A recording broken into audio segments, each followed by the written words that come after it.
నాగుల చవితి రోజు పుట్టకు పాలు పోయడం మన అందరికీ తెలుసు. కానీ పుట్టకు పాలు పోసి మిగిలిన పాలను తీసుకొచ్చి ఏం చేస్తారో మీకు తెలుసా? ఇంట్లో పెద్దలందరినీ ఒక చోట కూర్చోబెట్టి వారికి బొట్టు పెట్టి ఆ పాలతో పెద్దలందరికీ కళ్ళను తుడిచి నోరు తీపి చేస్తారు.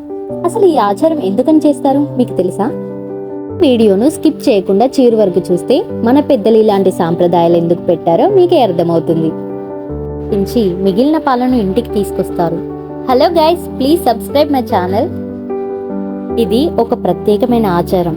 ఆ ఇంటిలోని ఆడబిడ్డలు ఆ ఇంటి గడపని పూజించి ఆ తర్వాత ఆడబిడ్డ తన ఇంటి పెద్దలైన తాతలు, నాన్నలు, పెద్ద నాన్నలు, చిన్న నాన్నలు, మామలు, తన అన్నా తమ్ముళ్లను గౌరవంగా చాపపై కూర్చోపెట్టి ప్రేమతో బొట్టు పెట్టి అమృతంతో సమానమైన స్వచ్ఛమైన గోమాత పాలను కుడుకలో పోసి ఆ పాలల్లో పుష్పాన్ని ముంచి వాళ్ళు అందరూ ఎప్పుడూ క్షేమంగా ఉండాలని కోరుకుంటూ పెద్దల కళ్ళను తుడిచి నీటితో కడిగి నోరు తీపి చేస్తుంది.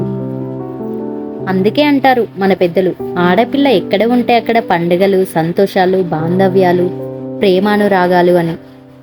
నిజమే కదూ, ఆడపిల్ల ఎక్కడ ఉంటే అక్కడ సంతోషాలు విరజిల్లుతాయి.